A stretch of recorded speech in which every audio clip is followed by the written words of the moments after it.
आजच्या व्हिडिओमध्ये आज आपण झटपट असं नाश्त्याचा प्रकार पाहणार आहोत। चला तर मग रेसिपीला सुरुवात करूया।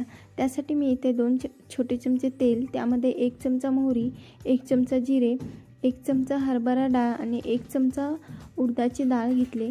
उडदाची डाळ आणि हरभऱ्याची डाळ थोडीशी भाजल्यानंतर त्यामध्ये कढीपत्ता आणि 1 कप रवा टाकल्यानंतर आपण जसं उपमा बनवण्यासाठी रवा भाजतो त्याच पद्धतीने रवा भाजून घ्यायचा। भाजलेला रवा थंड झाल्यानंतर त्यामध्ये चवीनुसार मीठ आणि 1 कप दही टाकून मिक्स करून 10 मिनिटांसाठी बाजूला ठेवायचं। तोपर्यंत आपण इडली पात्राला तेल लावून घेऊया।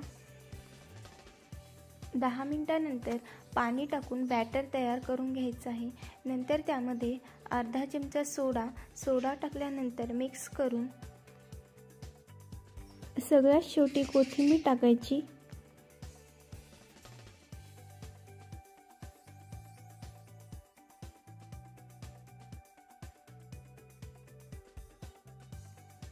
इडली पात्राच्या त्या डब्यामध्ये पाणी टाकून पाणी थोडंसं गरम झाल्यानंतर इडली पात्र त्यामध्ये ठेवायचे।